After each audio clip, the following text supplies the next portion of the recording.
Söymeni, sen şeyle bir güçlü söymeni, bilsen yüreklerimiz dengdengi, kalmasın söygünün kemi.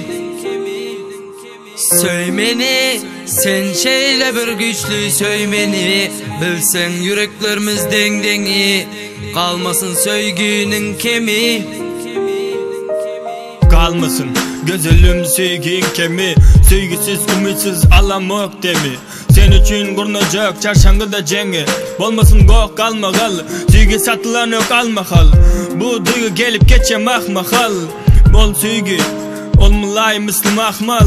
Söygülün bar bolsa cennette yalı duyarsın özüne, kemim koymarsın onun için hiç zade. Hatta mehirleyeceğin de yakın bolup bilmez söyün kızın yalı. Söyün kızın etcek olursun ocağın ayalı.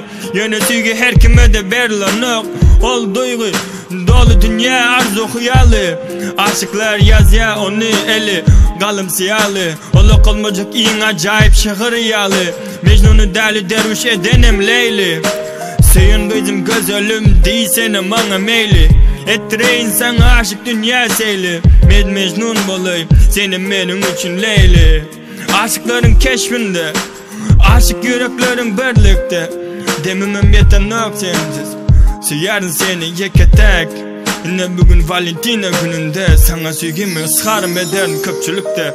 Söymeni, sen şeyle bir güçlü söymeni, bilsen yüreklerimiz dengdengi, kalmasın söygünün kemi.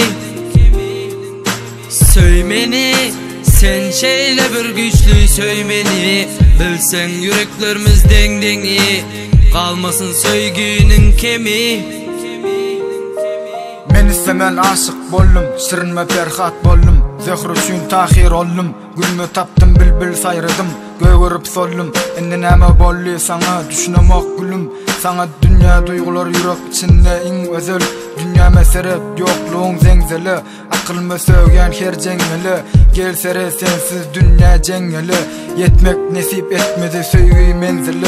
Çarşanı bu nem üçün beyli, çöllerim susuz kuruk, menki yalnızlık duruk. Öçüp yanya söygü çırak, söyyan kızım gelmez mi mende yarak. Geldi mi son kuydurak, sana şöhret yakasın, yalnızlık dur eken on arkasını. Üçüncü keskem arman bollu, meni yürek yok yaradar bollum. Bilbil bolup gülmezar bollum. Ey Huday, aşkıma lasti tenim radar bollum. Bir erteki bir bar bir yok bollum. Bu söygü şeyle acayiplik, sensiz dünya dımıklık. Sen bilen yaşamak kızıklı, yüreğe seret kan dolu çızıklı. Yüreğime seret kösünlerin sensiz, sensiz, sensiz. Söymeni, sen şeyle bir güçlü söymeni, bilsen yüreklerimiz dengdengi, kalmasın söygünün kemi. Söymeni, sen şeyle bir güçlü söymeni, bilsen yüreklerimiz dengdengi, kalmasın söygünün kemi.